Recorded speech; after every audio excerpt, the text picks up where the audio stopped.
Welcome to today tomorrow. This is Kavya. Today news updates ఏంటో ఇప్పుడు చూద్దాం.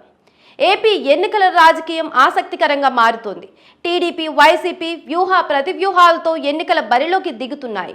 పార్టీల మార్పులు సీట్లపైన ప్రభావం చూపుతున్నాయి. సీనియర్లకు సీట్ల ఖరారుపై ప్రతిష్టంభన కొనసాగుతోంది.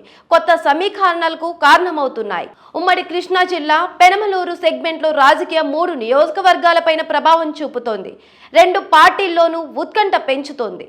ఎవరి సీటు ఎక్కడ? పెనమలూరు నుంచి సిట్టింగ్ ఎమ్మెల్యే పార్థసారథి టీడీపీలో చేరారు. పార్టీలో చేరకముందే ఆయనకు నూజివీడు సీటు ఖరారు చేశారు. అక్కడ టీడీపీ ఇన్ఛార్జ్గా ఉన్న ముద్రపోయిన ఆగ్రహంతో ఉన్నారు. సీఎం జగన్ను కలిశారు, కానీ వైసీపీలో చేరలేదు. ఆయన అక్కడ స్వతంత్రంగా పోటీ చేసే ఆలోచనలో ఉన్నారు.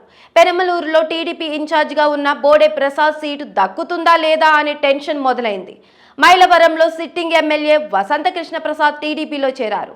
మైలవరం సీటు ఆయనకే ఇవ్వడం దాదాపు ఖాయమైంది. దీంతో అక్కడి సీటు ఆశిస్తున్న మాజీ మంత్రి దేవినేని ఉమా బొమ్మనేని మధ్య రాజకీయం పతాక స్థాయికి చేరింది. మారుతున్న లెక్కలు.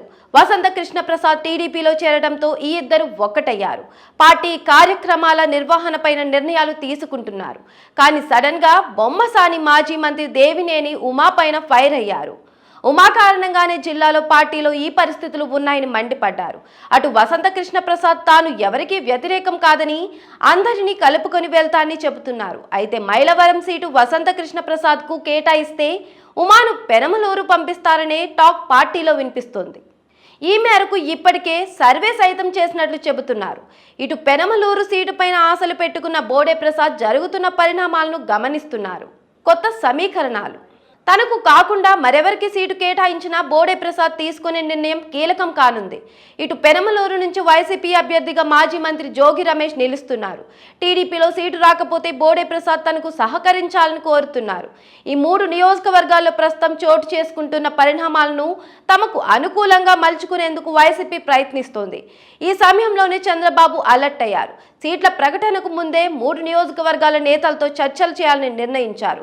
దీంతో రానున్న రోజుల్లో పెనమలూరు కేంద్రంగా రాజకీయం అనూహ్య మలుపులు తిరిగే అవకాశం కనిపిస్తుంది.